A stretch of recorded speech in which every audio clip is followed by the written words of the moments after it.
the mic. Get on the mic. Just get on the mic. Get on the mic, Mike.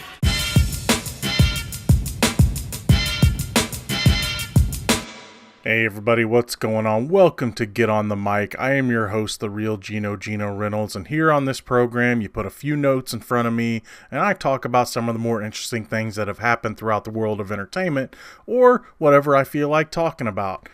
Today's going to be another short-ish type program. We're going to have one main subject and quick hits.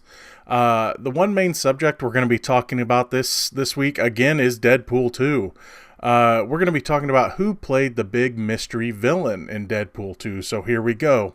I will warn you that anytime I talk about Deadpool 2 today, there will be spoilers, so you have been warned. It's been a week, so I think it's okay to talk about this stuff, but for those of you that haven't seen it, I did want to warn you that I am going to be talking about some of the big surprises, so you've been warned. So when it came to the villain of Deadpool 2, other than Cable, mum was the word, right? There were rumors that a frame or two could be seen in the final trailer of a helmet. And many people thought that it might be the helmet of the one, the only, the Juggernaut, which we haven't seen in live action since that one X-Men Last Stand movie that we don't really like to talk about. Of course, after seeing the movie, and here we go, spoilers, we discover that we were right. And the Juggernaut was everything that we'd hoped for and more. And we wanted more of him. He was massive, he was violent, and he was mean. When the first thing he pretty much says is, "I'm going to tear you in half now," and rips Deadpool in half, you knew we were in for something fun and special. And, you know, we got what we have always wanted from the character. And sorry, Vinnie Jones, I love you, and you tried. But thanks to a crappy movie, you were not the Juggernaut. Again, love you, Vinnie. I got nothing against you, but you know, they didn't handle you as the Juggernaut right. You probably could have pulled it off, but you were in X-Men The Last Stand, so that kind of explains things. Of course, after the movie's over, of course we have many reasons to sit through the credits in Deadpool 2, but I wanted to see who played the Juggernaut in the movie, so of course I watched the credits closely.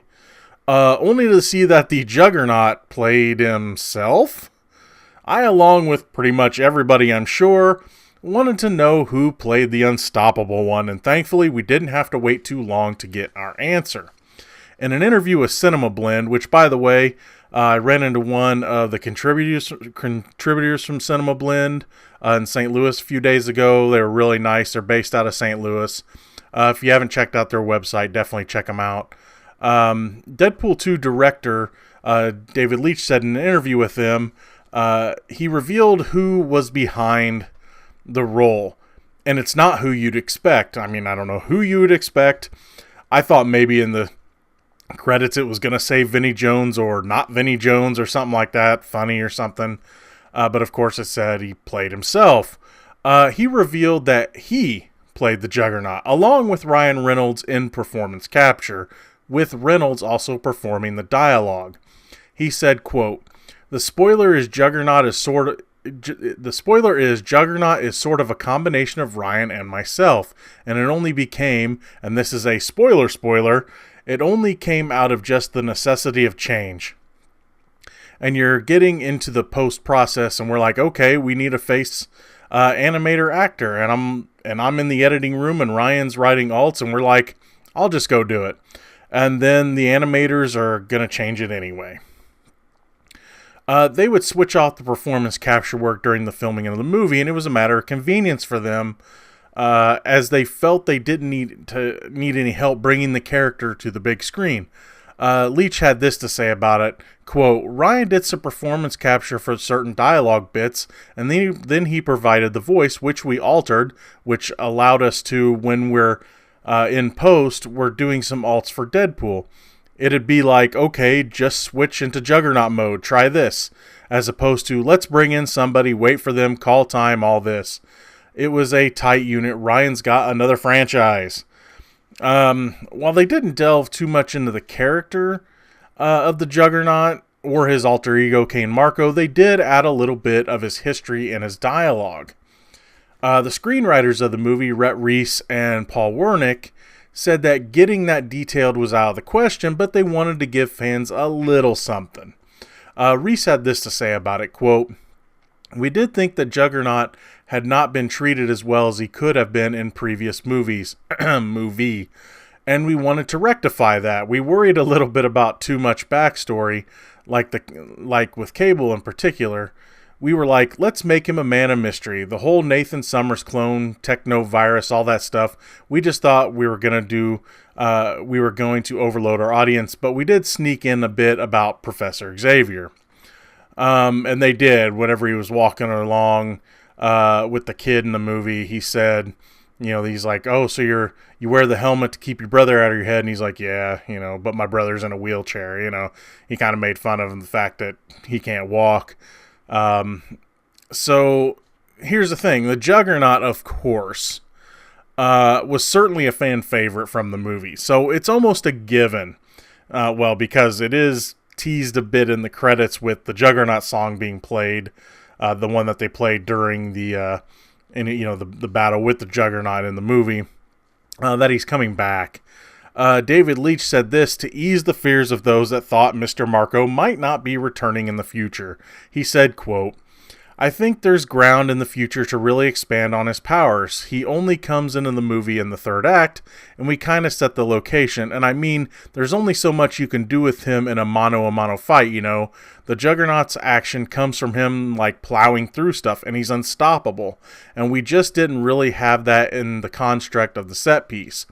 So I do look forward to, in future installments, if they want to bring him back, to watch him wreck some shit." End quote. I, for one, look forward to him, quote unquote, wrecking some shit in the future. He was definitely, Deadpool 2 is an amazing movie. It improves a lot of the first movie. There's some things the first movie did better, but there's some things that Deadpool 2 did better from the first movie. So there's a lot to like, and bringing in Juggernaut, which is something we've really wanted to see done right, just like we wanted to see Deadpool done right, and just like we wanted to see, an ultimate version of Wolverine, and just different characters that we want to see them done justice, that, they've been done justice before, like Wolverine had, but then we had movies like X-Men Origins. But the Juggernaut was someone I wanted to see done right. And I mean, he looked right. He acted right. It was darn near perfect. Now I want to see the full costume, because he was in kind of prison garb, and yeah, you got the helmet, but I want to see the prison garb. So I look forward to seeing that, in the future. Now on to quick hits. Could the Spider-Man movies be setting up the Sinister Six? It has been reported that Jake Gyllenhaal is in talks to play Mysterio in the next movie. With an already established Vulture, Shocker, and the future Scorpion, they only need 3 more. While I'd be fine with Gyllenhaal playing a villain in the MCU, it would dash my dreams and my predictions of him playing Nightwing in the DC movie universe. I'm kind of still hoping for Nightwing, but hey, if he joins the MCU as a villain, or hey, a hero, I'm cool with it. The HBO Watchmen series has begun casting. While nobody knows who is playing what roles yet, Regina King, Don Johnson, Tim Blake Nelson, Louis Gossett Jr., Adelaide Clemens, and Andrew Howard have all been cast in the superhero series pilot. We can probably expect more news to come out pretty soon on that one.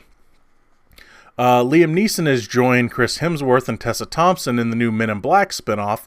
It has been reported that Neeson will play the head of the MIB in London, where the film opens. From what I can find, this movie is set in the same universe as the original films, but as of right now, will not feature Will Smith or Tommy Lee Jones in any way, shape, or form yet.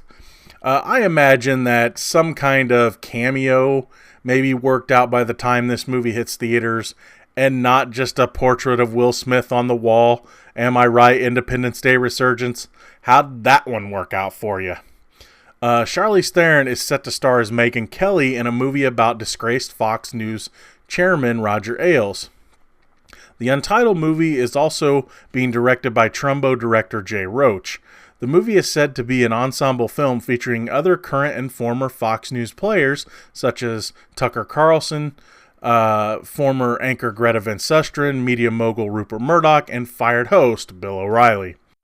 And here's some news that really excited me. John Wick Chapter 3 has added some new cast members.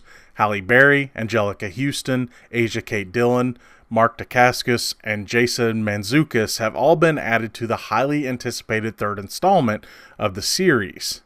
Now you're probably thinking, wow, that's a lot, but that's not all who's joining. Also joining the cast from the Raid franchise, two movies that are amazing, and I'm going to butcher these names so I apologize, are Yayan Ruyan, who was the badass Mad Dog in the first one. I can't remember his character's name in the second one. He was a different character.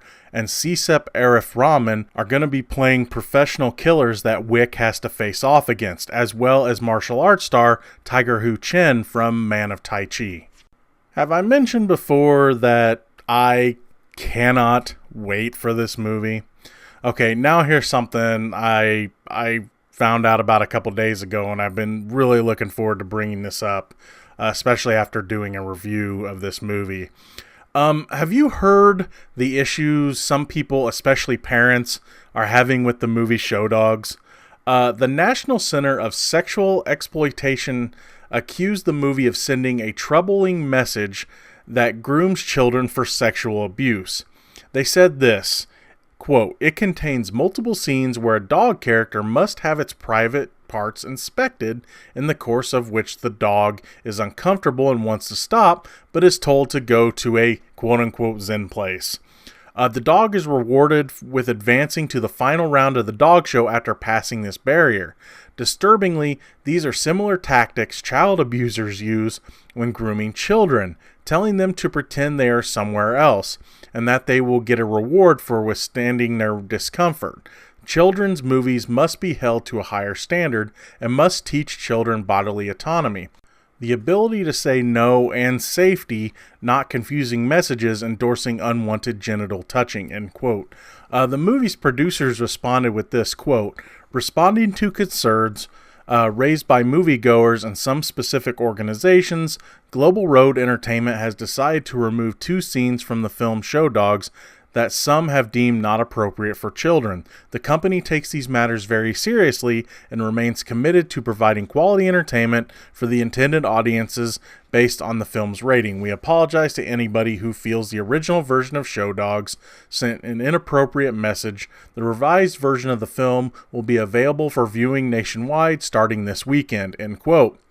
While I commend them for tackling the issue quickly, I'd have suggested that they just take the movie out of theaters, because 2 quick edits aren't going to save children from having to sit through this pile of dog crap that they call a movie. So there you go. Here's some good news and maybe a couple of spoilers. Again, we're talking Deadpool 2 here. According to director David Leitch, there is an extended version of Deadpool 2 coming. From the way it sounds, the cut will add around 15 minutes to the movie. Some of the scenes involve more scenes of Deadpool trying to commit suicide, more Domino, which is never a bad thing, an extended X-Men mansion scene, and more. Speaking of Ryan Reynolds, and here we go, a Michael Bay story. Ryan Reynolds will be teaming up with Michael Bay for a movie called Six Underground for Netflix. While this would normally be a bit scary, the writers behind the movie are Rhett Reese and Paul Wernick, who are best known for writing 2 little movies called Deadpool and Deadpool 2. So there's that. Also, it's not a Bay Transformers movie, so there's that too. Speaking of which, finally, here's some fan-effing-tastic official news. Paramount announced Wednesday that it has removed next year's planned Transformers installment from its release slate. Hold your applause. It was supposed to be released on June 28, 2019, but not now. While they didn't confirm the rumored Transformers reboot, it is all but a certainty now. The Bumblebee movie is still on the release schedule for its near Christmas release. I'm willing to bet that they make the reboot announcement early next year after the Bumblebee movie has made its way in and out of theaters. Did I mention that I couldn't be more thrilled that the Michael Bay era of Transformers movies is over? I'm sure I've said that a time or two or 17 before on this program. That's the end of Quick Hits. A little bit of a channel update for the Reel Geno YouTube channel. Talking movies. I'm having a lot of fun doing that. Those of you that enjoy it and comment on it, I appreciate it very much. Right now, you can find a mostly spoiler-free review of Solo: A Star Wars Story. It gets released today. I don't give away anything major, especially the best secrets. I talk a little bit about plot, about the performances and things like that, what works, what doesn't, but I don't spoil anything like character reveals or anything that you probably don't already know. And I don't get too detailed even into the plot. So feel free that this is just something that tells you what I think about the movie. It's not a spoiler review. I did my best. And of course, some people may say, well, that was a spoiler. Saying anything is a spoiler. So I did my best to avoid anything major. So definitely feel free to check that out. Geno's Bad at Games is still on a roll. I'm continuing my playthrough of the Game of Thrones RPG. I should be hitting Chapter 8 sometime this weekend. Had a little bit of issue a couple of videos ago where things weren't working and things didn't record right. And thankfully I was able to fix everything. It wasn't perfect, but I was able to fix things and patch it up the best I could and keep the story complete. I'm having fun with that game. It's got some frustrating controls, and it's the camera angles and just different things are not good in that game, but I'm enjoying the story. It's coming together nicely story-wise, so I'm enjoying it that way. So that's why I'm gonna finish it anyway because I'm stubborn. But you know, the things that aren't working, I'll be glad when it's over. But I am enjoying it story-wise, at least. I would ask you guys that if you want to know what's going to be going on the channel, since YouTube won't let us lower subscriber count, people have that wonderful little, text option where you can just put notes and stuff out there about what's going on the channel. They don't let us guys have it. They just let the big boys have it. So if you follow me on Facebook and Twitter, I usually, if I'm doing anything different or big, I try to put up a message on those. So if you want to know what's going on the channel before it happens, follow me on those two formats. I'm not the biggest fan of Facebook anymore, but I still do use the Reel Geno Facebook page. That's the REELGENO, and Twitter is at the same thing, the REELGENO. And you'll know what's going on, the latest news of the channel from me, and also I put up things from my GB3 partnership with Heisen Nerd. We try to promote each other's stuff. He's got like 32 subscribers on his channels, and I'd like to see his channel grow. And especially when we're doing stuff together, we have a lot of fun together, and he does a great job on his channel. Both of us are just there trying to have a good time, and we want to get as many people as we can to join us and trying to make YouTube the place that it was meant to be. It's meant to be about community, and we've talked about this before, that we kind of see it as it's not, we're not there to be trolls, and we're not there to be mean. We're there to have a good time, and we want everyone that follows us to have a good time too. So I want to draw your attention to a few other things. As always, the Geek Be Cubed YouTube channel, where normally you can find the GB3 podcast, but it's on a bit of a break. We're doing some planning and trying to decide what we want to do with it, whether we do it once a month or once every couple of months. It was just getting too difficult to do 2 programs a month because they were pretty big programs. But it doesn't mean there's nothing happening on the channel. Up there right now, Bill and I, plus our special guest, Mrs. Heisen Nerd, Danielle, that's Bill's wife. took a look at the YouTube Red Show Cobra Kai Season 1, which continues the Karate Kid series. And we're making some more plans for the future. I talked to him about doing a solo spoiler review. I'll probably announce on Twitter if we're going to be doing something like that. It'd probably be sometime next week if we do it. I'd like to do one. I'm not sure if he's going to be able to, but I'll let you guys know on, like I said, on Facebook and Twitter if we're going to be able to do something like that. And also, I encourage you to follow Bill's channel, Heisenerd. That's Heisenerd. He does gaming live streams and Let's Plays. He also does a podcast called Heisenerd Speaks. And also, when he's feeling froggy, sometimes he does a segment called Heisenerd Sings, where he picks a song and just sings. It's definitely karaoke time over there when he does that. And I've been having thoughts about asking him to do one with me. So, he's all about with that segment. He's okay with embarrassing himself doing that. So, if you get a chance to check out his channel, definitely check out his channel. And if you like it, definitely subscribe to it and watch his stuff and comment and all that stuff. And I ask that you do that for all three channels, my channel, the Geek BQ channel, and his channel. Also on his channel, let's put it this way, if you like me, or even if you don't like me, you can watch both of us suffer, and I do mean suffer, through a playthrough of the notoriously hard SNES classic Super Star Wars. We didn't play it on easy like a lot of speedrunners do. We played it on whatever the normal setting is, and we got our butt kicked to the point where we had to play a little dirty because we just wanted to see the end of the game, but we tried our darndest to get through without help. We started with Infinite Lives because we knew the game was going to kick our butt and we just wanted to keep playing, but we got to play a little dirty about halfway through, and it was fun to watch the game fall. So if you want to check that out and see us embarrass ourselves, definitely check out that playthrough on Heisenerd's channel. As always, I want to thank you guys for the support. I'm getting a lot of positive feedback on the Talkin' Movies segments. I've said this before, I'm sure, but I always feel like I have the perfect face for radio.